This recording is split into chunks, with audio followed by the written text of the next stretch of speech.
The first topic of our exercise is Unit 1, which starts off from basic settings. In basic settings, we are going to cover two organizational objects of financial accounting, company code and the other would be segment. First of all, let's go through what is the concept of a company code. Your organizational entity, your legal entity at which financial reporting is done for external stakeholders, that is known as a company code. Now, in order to create a company code, first we will enter the transaction code for our implementation guide, which is SPRO, and we'll press enter for that.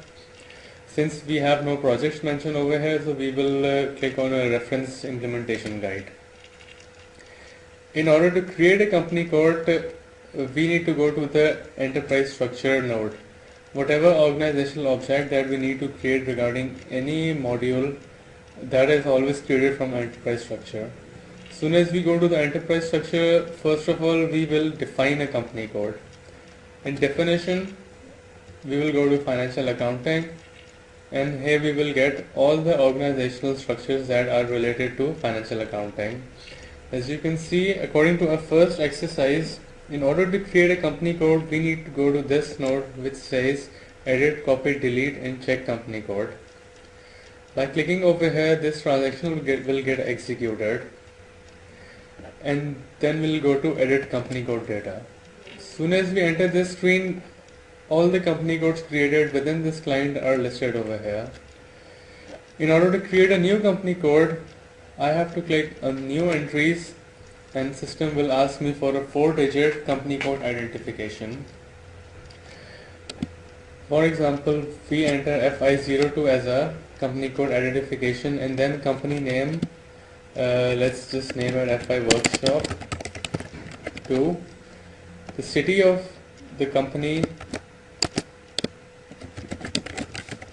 country, currency. This currency represents the local currency of the company code. The currency mentioned over here would be treated as the company code currency, which means that all the transactions that will be done within this company code will always have a balance translated and maintained under this currency. The language in which the company will be maintained, that is EN. Now, if I do not know what is the prefix or what is the short form of the language, I can always click on this drop down and it will give me the list of values which are stored behind this table. For English, the short form is EN, so by double clicking, the properties will get automatically derived onto this field. Soon as I have entered all this information, I just have to save, and we have created a new company code. What SAP recommends is that we always need to create a company code by copying a standard company code which is delivered in SAP, that is 0001. But we can also create a new company code from scratch.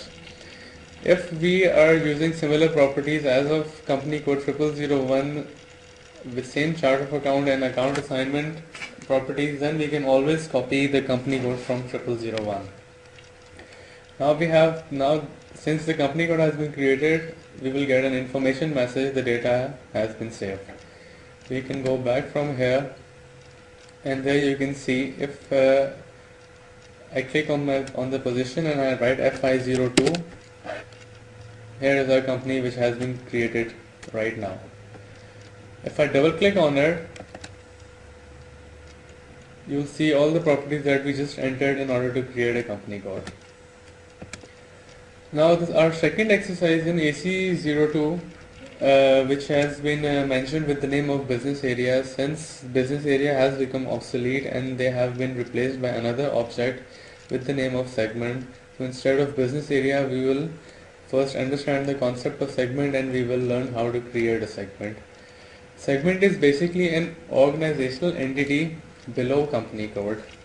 If the company wants to produce their financial statements on an object below our company code, we will create it as a segment, and our financial statements can be generated at the segment level as well. Here we can see, since it is an organizational object of FI,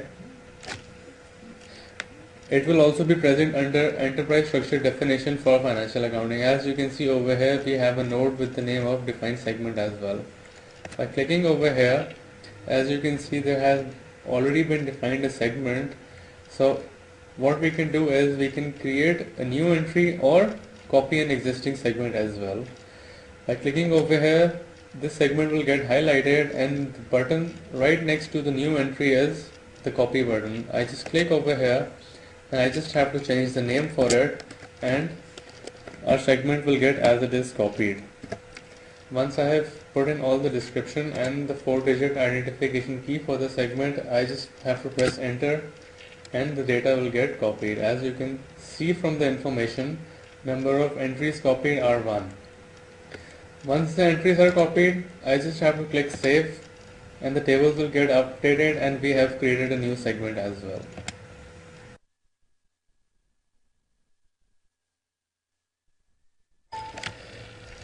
Moving on to our next topic, which is a variant principle. Now the concept of variant principle is that any property which can be assigned to one or more company code, that is known as a variant. Now variant has always 3 steps, which is number 1, you have to define a variant, number 2, you have to configure a variant, and number 3, you assign the variant to your company code. Now the main concept behind a variant is that variant is a similar nature, a similar property which can be assigned to multiple objects. Now in order to create a variant, we'll again go to our IMG implementation guide transaction code, which is SPRO. We'll go to the reference IMG and we will go to financial accounting global settings, ledger, fiscal year and posting periods, or which is an example of a fiscal year variant, which is an example of a variant, or we can also go to fields and define a field status variant. There are various examples of a variant, namely field status variant, posting period variant, and chart of account variant. And we, in order to configure all of them, we have to go through 3 properties. Like I said earlier, we have to define it, we have to configure it, and then we have to assign it to a company code.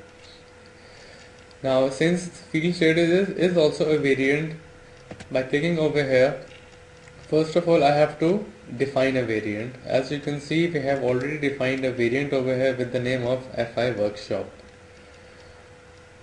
If I want to create a new variant, by clicking over here, I can create a new field status variant, or if I want to copy my existing field status variant, I can just select it from here and copy it. Now that the variant has been defined, the second step is I have to configure the variant. By clicking over here, selecting this field status variant and double clicking onto its properties, I can define different field status groups. All these field status groups, they all belong to this field status variant. We have defined 2 different field status groups. After defining these, since I have performed my second step as well, step 1 was I defined the variant, second step was I configured the variant. As soon as I have done it, I can save it from here. And now our third step is we have to assign a variant to a company code. By going back from here, this is the transaction from where I can perform my third step. By clicking over here, we can go to our company code we just created lately, that is FI02, and I can assign the same field status variant over here. If I do not remember the name, all I can do is take a drop down from here, and here we can see the field status variant which we just created earlier. I double click on it and I save it. The variant has been assigned to a company code. So like the concept says, in order to define a variant, you first have to define it, you then have to configure it, and then you assign it to a company code. This concludes our exercise for variant. Moving on to our third topic in AC200 within first unit, which is fiscal year. Now fiscal year is also an example of a variant. which means that we can define a single fiscal year and that can be assigned to multiple company codes. If, for example, we define a fiscal year variant which is from June to July, that can be assigned to multiple company codes pretty much having the same fiscal year. In order to define a fiscal year, we will go to the same transaction code, which is SPRO, except reference IMG. We'll move on to financial accounting global settings, ledgers, fiscal year and posting period, and this is the node from where we can create a fiscal year. By clicking on it, we will directly go to the screen where we can create a fiscal year. Now, as you can see, we have multiple properties of a fiscal year. Namely, we have two different types of fiscal years. The fiscal year can either be an year dependent or year independent. Year independent fiscal year means that every fiscal year would have different properties. Every fiscal year would have different number of periods that will start and end to. Year dependent fiscal year means that the fiscal year would remain same throughout its properties for every year. For example, fiscal year October to September is a year dependent fiscal year, which means that this fiscal year will not change yearly. This fiscal year will remain same throughout its history. Now, within year dependent fiscal year, we have two different types of fiscal year, which we have a calendar year or a non-calendar year. A calendar year fiscal year means that the start would be from January and it will end to December. A non-calendar fiscal year could be either July to June, or it could be April to March, October to September, depending on the legal requirement of the company. Now, in order to create a fiscal year, let's just decide that what type of fiscal year we will be creating. Let's just create a fiscal year which is year dependent and a non-calendar year, which means being an year dependent fiscal year, the fiscal year will remain the same throughout its history. Being a non-calendar year, it will mean that that its period will start from anywhere except January and will end anywhere except December. In order to create a fiscal year, I can either click on new entries or I can copy an existing fiscal year as well. As you can see, we have already created a fiscal year with the name of Z1, that is July to June. We just click on it and we copy it, and let's name it Z2. Now, since we have to keep this year independent, by automatically not checking this box, the system will assume it is an year independent fiscal year. By not clicking over here, the system will automatically assume that this is a non-calendar fiscal year. We will give the number of posting periods over here, which are always 12 in fact, and number of special periods, which are 4. We can have maximum of 4 special periods. The concept of a special period is that once your year has ended and you have moved on to your next fiscal year, any adjustment incurring in regard to your previous fiscal year will always be posted to a special period in order to have a track of those adjustments. Since I have copied the fiscal year variant, I will just press enter and I will select copy all entries. The system will just issue me a message that the number of dependent entries has been copied.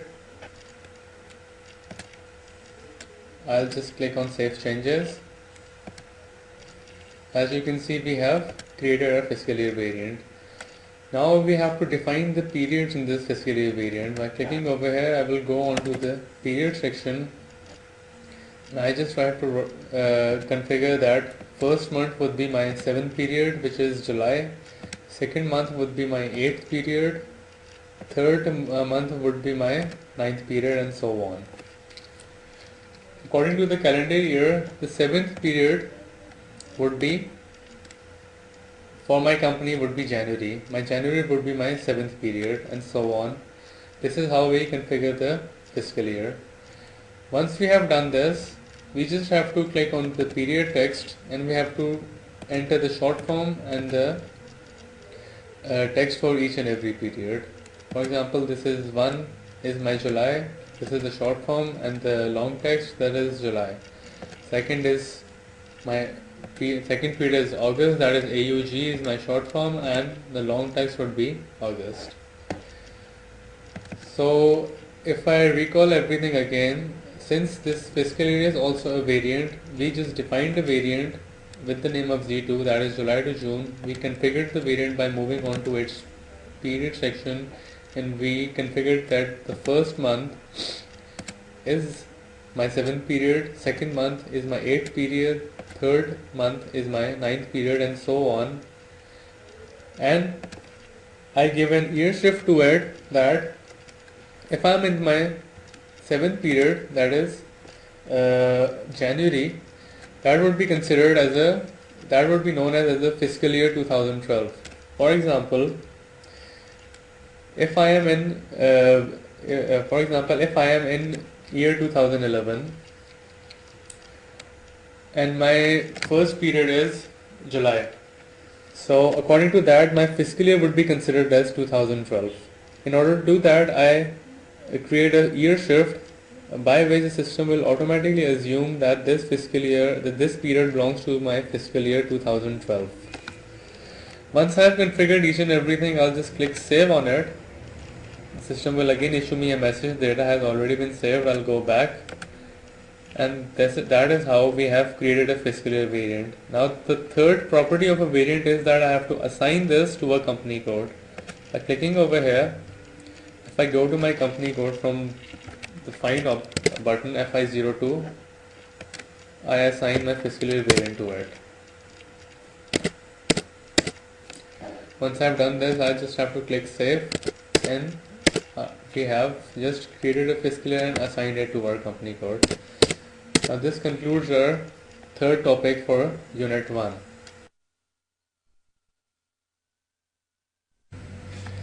Moving on to our fourth topic of Unit 1, which is known as currencies. In order to configure currencies, we have to go to, we are directly in the implementation guide screen.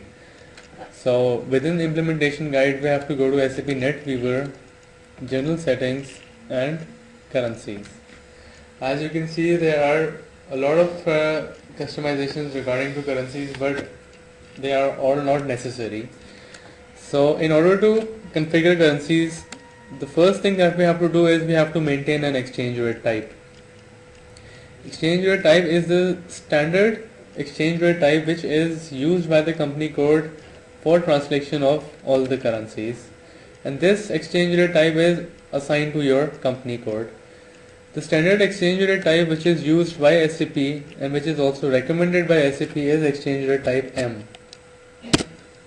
which says that standard translation at an average rate. Whatever exchange rate is maintained between two currencies is always maintained against a certain exchange rate type, and in our case it will be M. If I click over here, which means inversion, that would mean that if I am maintaining an exchange rate type from USD to Euro and I haven't maintained an exchange rate for Euro to USD, so if I click on inversion, it will directly calculate my exchange rate from Euro to USD through the defined rate in my system, which is USD to Euro. It will automatically calculate a reverse calculation if I have checked my inversion. So this is how we define an exchange rate type.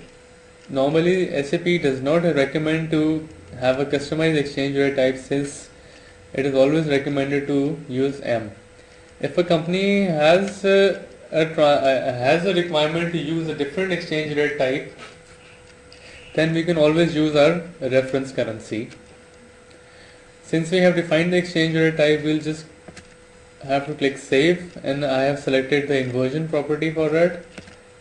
By clicking save, I can go back, and then in our next exercise we will learn how to maintain exchange rate. By clicking over here, system will directly take me to the table where I can maintain my exchange rates. Now since the exchange rate has to be maintained against the exchange rate type I defined earlier, that is M, I'll just click on position and type M, which will filter out all the exchange rates defined against M. Now as you can see, in order to define an exchange rate, all you have to do is enter your exchange rate type, enter a date from which the exchange rate is applicable. You have to select a currency from, in this case it is a United Arab Emirates dirham, which has been defined at a rate of 31.18 against Japanese yen, which means 1 AE dirham is equal to 31.18700 Japanese yen. Similarly, if I take another example, in this one it says that 1 Australian dollar is equal to 64.15 Japanese yen. So all these properties have to be defined against a certain exchange rate, that is M.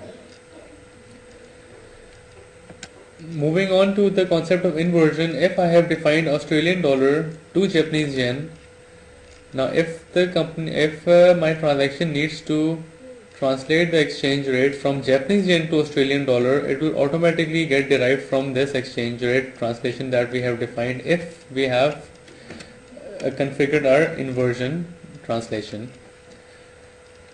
Once I have defined my exchange rate, I just have to click save, and whatever transaction will take place, the system will automatically derive the exchange rate translation from this table. This concludes our exercise. Moving on to our Unit 2, the first topic of Unit 2, which is Journal Ledger Accounts. Unit 2 is basically all about major master data that are covered in financial accounting. So to start off with the first major master data, that is our Journal Ledger Accounts.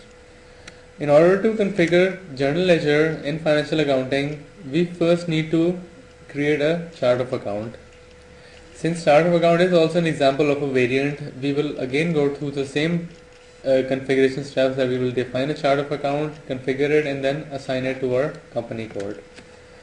In order to create a chart of account, let's go to the same IMG transaction code, this is SPRO or reference IMG. We will go to financial accounting, Journal Ledger Accounting, master data for GL accounts, preparation, and here is our transaction to create a chart of account. By clicking on edit chart of account list, system will directly take me to all the chart of accounts that are already created over here.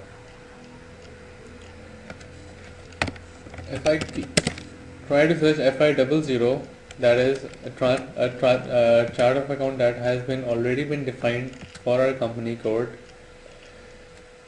By double clicking on it, the system will ask me for its main properties. Now in order to define a chart of account, you first need to have a 4-digit chart of account identification, a description for it, the main maintenance language, and the length of GL account number. The length of GL account number indicates that all the GL accounts within a chart of account would have a 4-digit identification. In our case, we have kept it as a 4. There is no hard and fast rule, but according to the requirement of the company, the length of GL account number can vary. The second step is integration to controlling. That means I can create my cost elements in controlling manually or automatic creation of cost elements.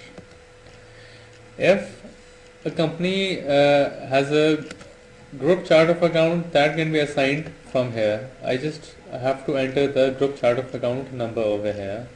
If the chart of account for some reason has been blocked against any kind of posting or editing, chart of account can be blocked from here. Once I have given all these properties, I'll click save on it, and our chart of account has been created and it has been saved.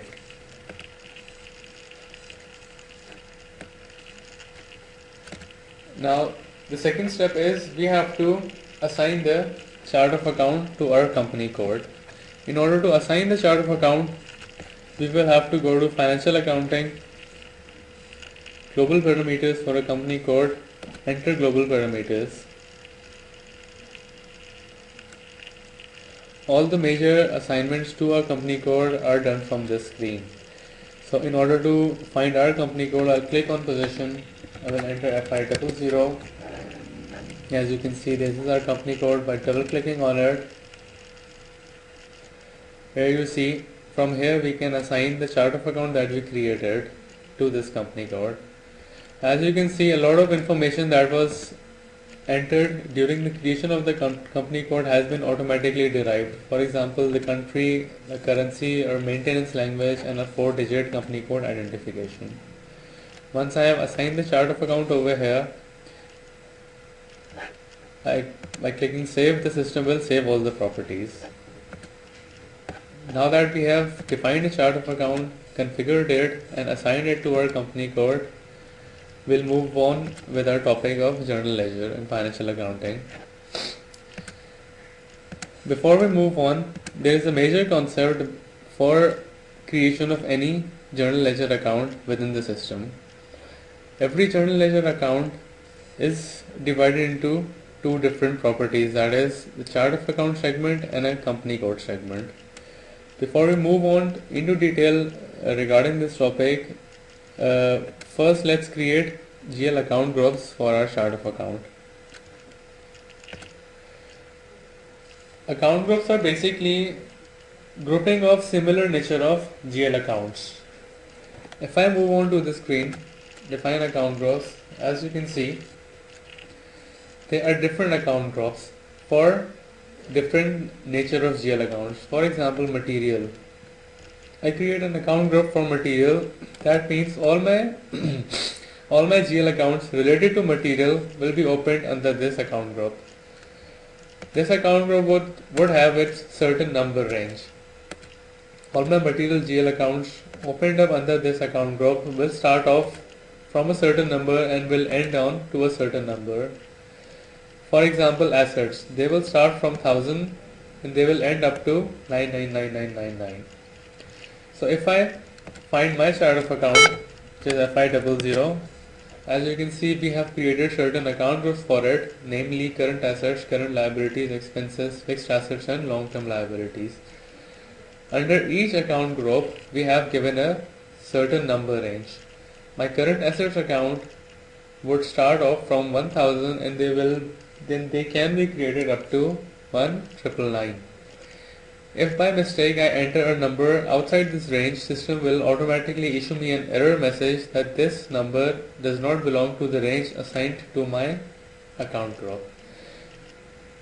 As we understood so far that creating an account group not only controls the number range of those GL accounts, account groups also control certain field status regarding that account group. If I double click on it, system will directly take me to the field status of this account group. For example, current asset account need to have certain properties maintained. So I would create those properties as a required entry.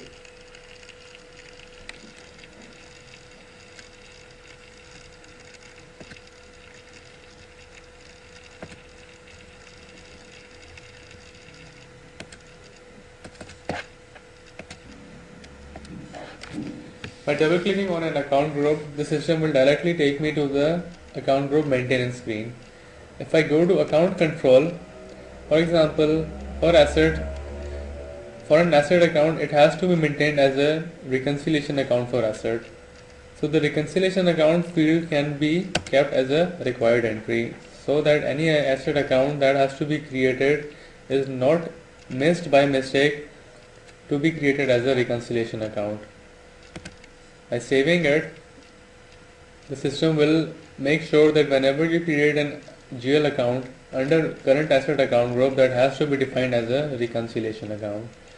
So if I recall, our account groups, the concept of account group is that it groups similar nature of GL accounts. Number 2, it controls the number ranges of GL accounts opened within that account group. Number 3, it controls the field status of GL account master data, which has to be created under that certain account group.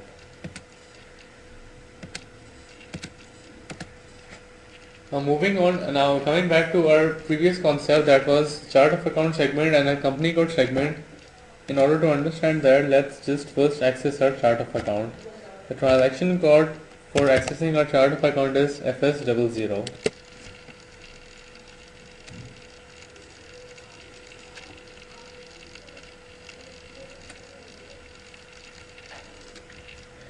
As you can see, these are the same account groups that we reviewed earlier. Now, in order to understand what is a chart of account segment and a company code segment is, any data that has the any property of a GL account which is at a client level is known as a chart of account segment, which means that if this chart of account FI00 has been assigned to multiple company codes, the data defined under chart of account segment would remain same for all the company codes. For example, the short text or the GL account long text.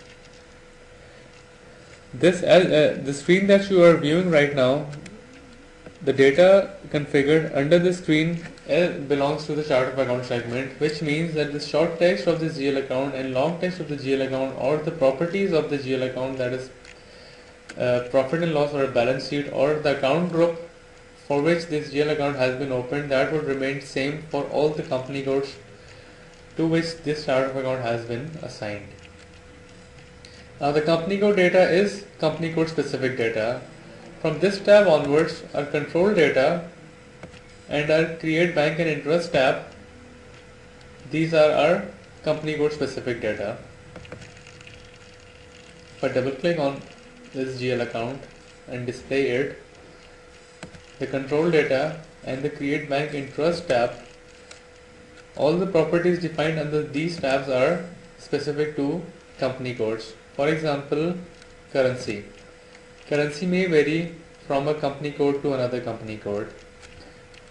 Therefore, this data has been defined as a company code segment, that currency could vary for each company code.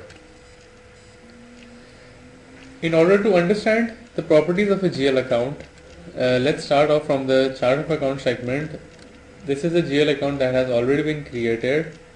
Number one, we first have to select the account group for which this GL account is being created.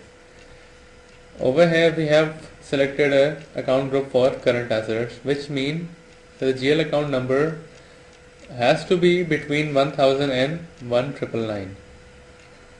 Since this is an asset account, therefore it has been classified as a balance sheet account. If it was an expense or a revenue GL account, it would have been classified as a P&L account. If this general ledger account would have been belong to a certain functional area, the functional area would have to be inserted over here. Once we have identified the account group and determined that is this a balance sheet account or a P&L account, we would have to enter its short text and GL account long text. Now the data prevailing over here would be same for all the company codes. Moving on to the company code specific data, the first is the account currency. If the currency defined over here is same as company code currency, this GL account can be posted into any currency and the translation to local currency or the company code currency will always be available. If we have given an account currency over here which is other than a company code currency, the GL account will only be allowed to be posted for that foreign currency. If I check this checkbox, it will mean that all the transactions being posted onto this GL account, but if they are different from the local currency, their balance will always be translated into local currency as well. Tax category means that any tax account prevailing to this GL account has to be maintained over here. For example, if this would have been an expense account, only input tax should be allowed over here, as only input tax allowed is deducted for an expense account. By clicking over here, we can also allow the system that whenever a posting is being made to a certain GL account, if for some reason tax code has not been entered, the system won't give you an error message and it will let you continue with the process. If this has not been checked, until and unless a tax code has not been given, the system won't let you complete the process. Now, taking this vehicles GL account as an example, since this is an asset account, this has been created as a reconciliation account for account type asset. Similarly, if this was an accounts receivable account or an accounts payable account, if I take a drop down, this would have been created as a customer account or a vendor account. Alternative account number means that if this GL account was to have a country specific chart of account, the alternative account number would have been entered over here. Moving on to our create bank interest tab, which is also part of our company code segment, we have to enter a field status group over here. Referring back to our previous exercise, we created a field status variant under which we defined two different field status groups and we assigned that variant to our company code. So if I take a drop down of this field, the system will show me only those field status groups defined in the field status variant that has been assigned to my company code. So we can select any of the field status group depending on the type of transaction we would normally take place for this GL account. For example, for an asset GL account, a text field was required, or a text has to be entered for its classification or for its identification. We would select the field status group Z002 which says text field required. So whenever a transaction is being posted to this GL account, system will issue an error message if the text field is empty. Post automatically only means that there are certain GL accounts, for example depreciation expense or our sales account, which are always posted through a certain process or through a certain transaction. For example, if I run the depreciation program, system will automatically calculate the depreciation for all the assets and post the accounting entries onto its GL account, which means it is an automatic process. So if I check this GL account, the system will only allow me to post the data into this GL account through an automatic process, and manual GL account entry would not be allowed to this GL account. If this GL account was to be defined as a bank account, any house bank ID or an account ID created for that particular bank needs to be entered over here. This way this GL account will get mapped to our house bank ID and our account ID.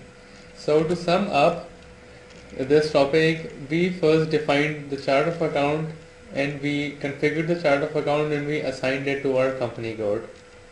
Then we configured account groups. As you can see, these are the account groups that we configured, and account groups, they control the number range for a GL account and the field status for the GL account master data being opened under the particular account group.